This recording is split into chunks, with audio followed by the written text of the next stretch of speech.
Film शुरू होती है मार्कस नाम के एक लड़की से जिसे पुलिस गिरफ्तार करके अपने साथ ले जा रही थी और हम उसके चेहरे पर काफी उदासी देखते। वहीं उसकी मॉम और बहन भी खड़ी हुई थी जो उसके जाने से बहुत दुखी। यहाँ मार्कस की बहन अपनी कहानी बताने लगती है कि हमारी फैमिली कई सालों से अमेरिका के एक शहर सेलम में रह रही है और इस शहर सेलम की तारीख बहुत ज्यादा खौफनाक और डरावनी है क्योंकि 17वीं सदी में यहाँ विच ट्रायल बहुत ज्यादा किया जाता था, यानी औरतों को चुड़ैले समझकर मार दिया जाता। इनमें बहुत सारी आम बेगुनाह औरतें भी थी जिन बेचारियों को भी विजेस समझकर मार दिया गया। अब मार्कस की बहन जिसका नाम बिली था बताती है कि मैं अपने घर में अपनी मॉम और दो भाइयों के साथ रहती हूँ। एक तो मार्कस है जिसे पुलिस ले गई है और एक छोटा था। हमारे साथ अंकल भी रहते हैं जो एक आलसी इंसान थे। और अब यहाँ से कहानी पास्ट माजी में चली जाती है जहाँ हम बिली के दोनों भाइयों को देखते हैं। वो जब साइकिल से घर जा रहे थे तो उनके छोटे भाई को जंगल से कुछ आवाज आती है जिसका पीछा करते हुए वो जंगल में बने एक खंडर जैसे घर में जा पहुंचता है। चेक करने पर उसे वहाँ एक चाकू और एक डायरी मिलती है। तभी यहाँ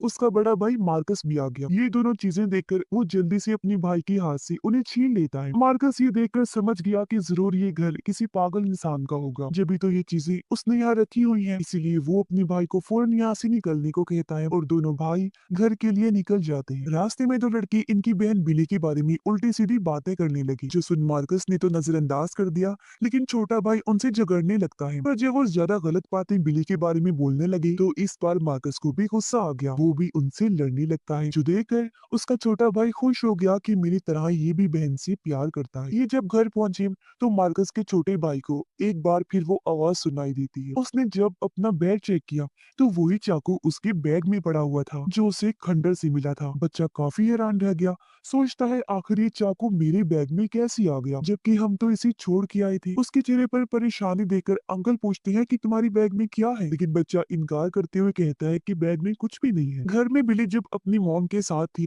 तो वो उनसे बहस करती है कि मुझे अपने दोस्त के साथ पार्टी में जाना है, लेकिन उसकी मॉम मना कर देती है कि नहीं, तुम नहीं जा सकती क्योंकि तुम्हें अपने भाइयों का ख्याल रखना है। दरअसल उसकी मॉम काम पर जाया करती थी और बिली उनकी बड़ी बेटी, लेकिन वो मॉम से बार बार जिद करती है कि मुझे हर हाल में जाना है। तभी घर में मार्कस और उसका छोटा भाई भी आ जाते हैं जहाँ बिली और मार्कस की आपस में बहस हो जाती है। उनकी मॉम बिली को डांटते हुए कहती है कि खबरदार अगर तुम घर से बाहर निकली तो। इतना बोलकर वो काम पर चली गई। बिली के भाई को एक बार फिर वही आवाज आती है। हैरत वाली बात कि वो सिर्फ उसे ही सुनाई दे रही। तो परेशान होकर वो अपने कमरे में चला जाता है और उस जंग लगे चाकू को साफ करने लगता है। देखने से लग रहा था जैसे पता नहीं कितने साल पुराना है। चाकू पर लिखा था कि मैं गेम खेलूंगा और जैसे ही बिली के भाई ने चाकू को हाथ लगाया उसे माजी की अजीब डरावनी चीजें नजर आने लगती हैं। हर तरफ औरतों की लाशें और खून, ऐसा लग रहा था जैसे वो 17वीं सदी में पहुंच गया हो। फिर वो औरतें भी उसे साफ नजर आने लगी और उन्हें विच समझकर किस किस तरह मारा गया था वो सब वो देख पा रहा था। तभी उसके दरवाजे पर कोई आ गया,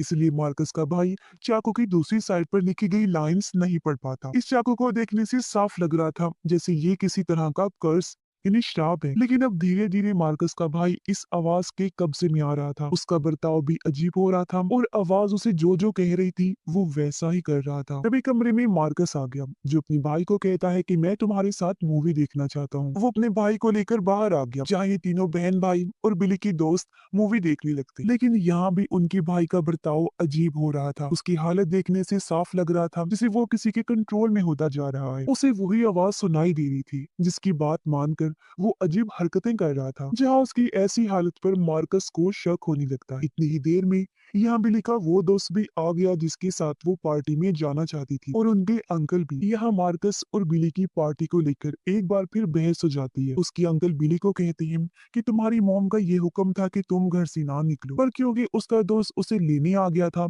तो अब उसका भी दिल कर रहा था जाने का। इसी बीच हम देखते हैं कि मार्कस के भाई को जो आवाज सुनाई दे रही थी वो दरअसल एक आत्मा थी जो पूरी तरह उस पर हावी हो गई थी और वो आत्मा किसी तरह उन सबको वहीं रोकना चाहती थी ताकि वो सभी उसके साथ एक गेम खेलें, यानी जैसा उस चाकू पर लिखा था कि मैं गेम खेलूंगा। मगर इनमें से किसी को भी उस गेम के बारे में नहीं पता था। तो मार्कस का भाई कहता है कि तुम सबको वो गेम खेलने के लिए घर के अंदर ही रुकना पड़ेगा। अब मार्कस अपने भाई की बातें और उसका बदलता हुआ बर्ताव देखकर काफी चौंक गया। वो फिर अपने भाई को कहता है कि मैं और बिली अपने दोस्तों के साथ सिर्फ 2 घंटे के लिए ही पार्टी में जा रही है, तब तक तुम अंकल के साथ गेम खेलकर एंजॉय करो। मार्कस की ये बात सुनकर उसका भाई गुस्से से लाल हो जाता है। वो कहने लगा ठीक है, अगर तुम पार्टी में जाना चाहते हो तो जाओ, लेकिन उससे पहले तो मेरे साथ लाजमी गेम खेलनी पड़ेगी। अब अंकल भी कह देते हैं कि मुझे भी ये गेम वेम नहीं खेलनी और मैं जा रहा हूँ। लेकिन मार्कस का भाई गुस्से से अंकल को वहीं बैठने को कहकर गेम का हिस्सा बना लेता है। उसे गुस्से में देखकर बाकी सब भी वहीं बैठ जाते हैं, जिन्हें वो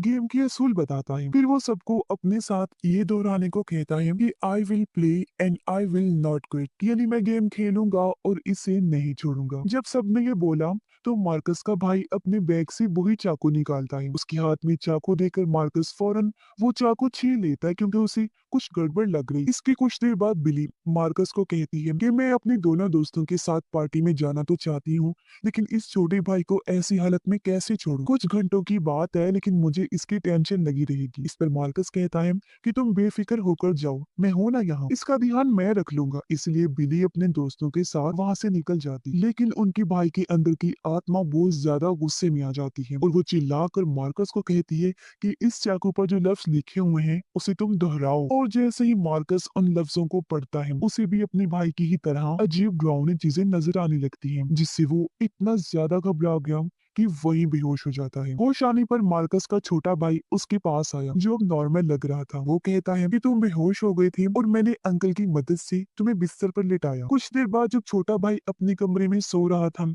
तो तभी वहां मार्कस आता है। वो चुपके से उस चाकू को उठाकर वहां से जाने लगा। इस आहट से छोटी भाई की आंख खुल गई। वो मार्कस का पीछा करने लगता है ताकि वो देख सके कि आखिर मार्कस क्या करने वाला है। मार्कस ने खुद को एक बाथरूम में बंद कर लिया था और जब वो शीशे के सामने खड़ा हुआ था तो उसे एक लड़के की आत्मा दिखाई देती है, जिसकी माथे पर क्रॉस का निशान बना हुआ था। उसे देखकर मार्कस भी चाकू से अपने माथे पर वैसा ही क्रॉस का निशान बना लेता है। यानी कि जिस आत्मा ने पहले उस छोटे भाई को पोजेस्ट किया हुआ था अपने कंट्रोल में, उसने अब मार्कस को भी अपने वश में कर लिया था। उसके भाई को मार्कस की फिक्र हो रही थी, इसलिए वो उसे दरवाजा खोलने का कहता है। और जब उसने दरवाजा खोला तो वो अपने भाई की ऐसी हालत देखकर बुरी तरह डर गया। वो भागकर अंकल के पास आया और उन्हें सारी बात बता देता है। और जब ये दोनों उसके पास आई तो मार्कस चाकू और रस्सी लिए बाहर चला जाता है। घर के बाहर वाले पेड़ पर मार्कस रस्सी को बांधकर फंदा बना देता है। फिर उसके अंदर की आत्मा अंकल को कहती है कि मैं तुम्हारे साथ हैंगमैन नाम का एक गेम खेलना चाहता हूँ। पर अंकल उसकी बात टालकर उसके करीब जाने लगे ताकि वो देख सके कि आखिर मार्कस को क्या हुआ है कि वो इस तरह बर्ताव कर रहा है। उसके पास आते ही मार्कस के अंदर की आत्मा को गुस्सा आ गया और वो अंकल की गले में रस्सी डालकर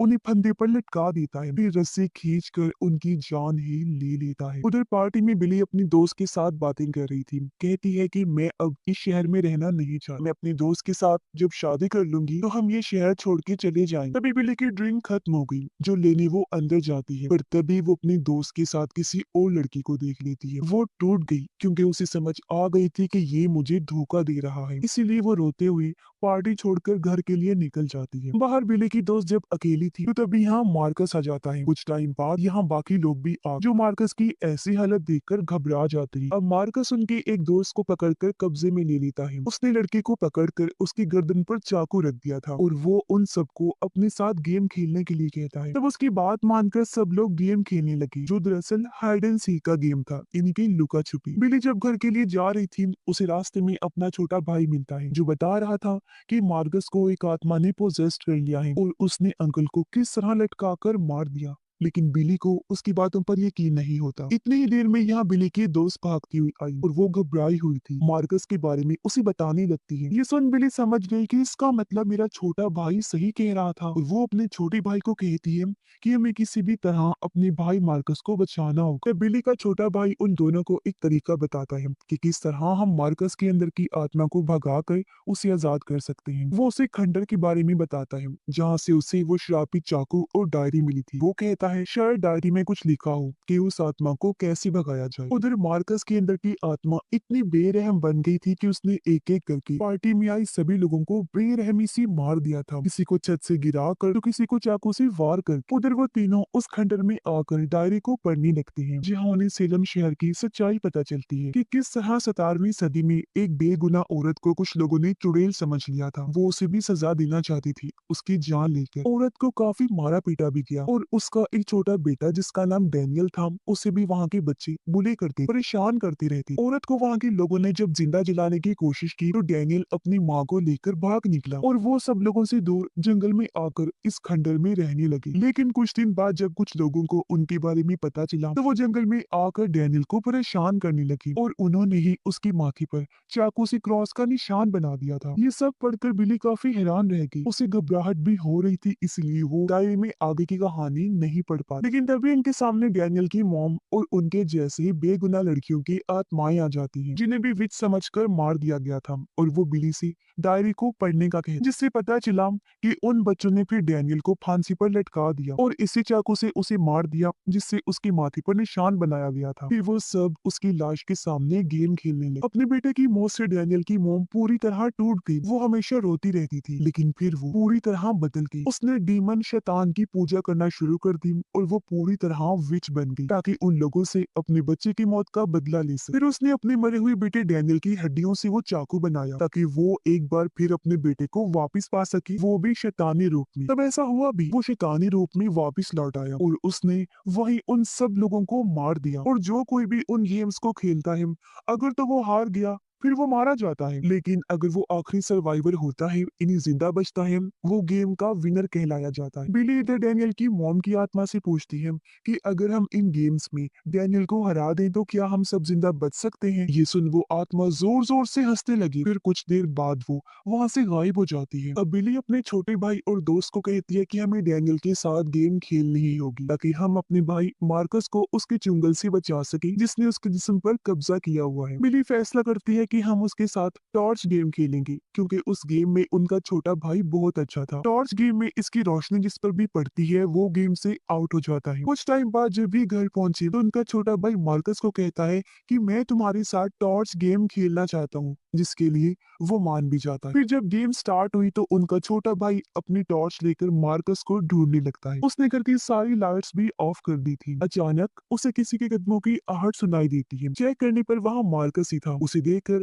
जब उसने रोशनी मारी तो मार्कस का पैर बुरी तरह जलने लगता है क्योंकि उन बच्चों ने डैनियल को जलाकर मारने की भी कोशिश की थी। इससे मार्कस को काफी तकलीफ होने लगी और अपने भाई को इस तरह तड़पते हुए उसका छोटा भाई नहीं देख सकता था, इसलिए वो फौरन टॉर्च हटा लेता है। लेकिन मौके का फायदा उठाकर मार्कस के अंदर डैनियल की आत्मा वहां से भाग जाती, जिसके बाद बिली, उसका भाई और दोस्त तीनों मिलकर अब मार्कस को ढूंढने लगते हैं। और तभी उन्हें छत से खून टपकता हुआ नजर आता है, जो और किसी का नहीं बल्कि मार्कस का ही था क्योंकि वो ऊपर बैठा हुआ था। इसीलिए अब ये तीनों एक साथ मिलकर उस पर टॉर्च मारने लगते हैं, जिससे एक बार फिर मार्कस जलने लगा। और इस बार बिली अपने भाई को दर्द में देखकर दुखी हो जाती है, इसीलिए फौरन उसने टॉर्च हटा ली। अब कुछ देर बाद मार्कस जख्मी होकर छत से नीचे गिर जाता है। वो जब चेक करने उसके पास गई तो मार्कस अपने पास रखी हुई टॉर्च को बिली की दोस्त पर कर देता है, जिससे वो बुरी तरह जलने लगती है। ये देख बिली उस श्रापित चाकू से मार्कस पर हमला कर देती है, जिससे वो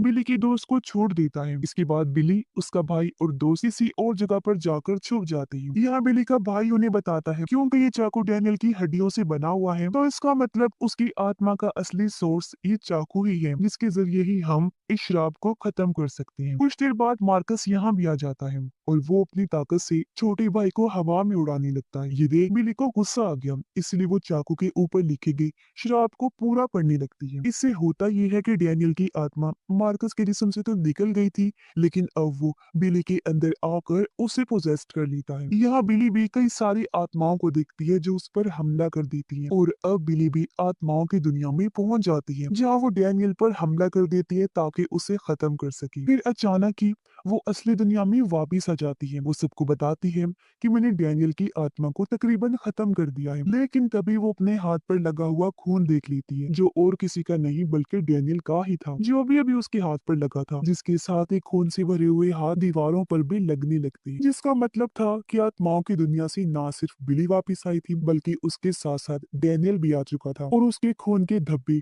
पूरे घर में फैलने लगते हैं। ये लोग भागने का सोचते हैं, लेकिन किसी तरह डैनियल मार्कस और उसके भाई को अलमारी में बंद कर देता है। जहाँ मार्कस को बुरा लग रहा था, उसे अपने किए का अफसोस हो रहा था, क्योंकि पोजेशन की हालत में उसके हाथों न जाने कितने लोगों की मौत हो गई थी। इस पर उसका छोटा भाई मार्कस को समझाने लगा कि भाई, इसमें तुम्हारी कोई भी गलती नहीं है, तुम परेशान ना हो, क्योंकि तुमने कुछ भी जानबूझ के नहीं किया। बाहर बिली पर डैनियल हमला कर देता है, लेकिन वो उसका सामना करती है, फिर मदद के लिए अपने भाई मार्कस को बुलाने लगती है। अब किसी तरह मार्कस अलमारी का दरवाजा तोड़कर बाहर आ गया। वो उसे रोकने के लिए आगे बढ़ा, लेकिन डैनियल इतना ताकतवर था कि वो मार्कस को दूर फेंक देता है। तब यहाँ पर बिली का छोटा भाई भी आ गया, जो काफी गुस्से में था, और वो डैनियल को अपने साथ एक गेम खेलने का कहता है। अब गेम खेलने के लिए जैसे डैनियल उसके करीब आने लगा, तभी बिली का छोटा भाई उस श्रापित चाकू को डैनियल के अंदर घुसा देता है, जिससे वो वहीं गिर गया। फिर वो जलकर राख बनने लगा और काले धुएं की सूरत में वहां से गायब हो जाता है। ये देखकर वो लोग काफी खुश हो जाते हैं, क्योंकि उन्हें लग रहा था कि हमने डैनियल को खत्म कर दिया है। फिर अगले दिन मार्कस खुद को पुलिस के हवाले कर देता है, क्योंकि उसे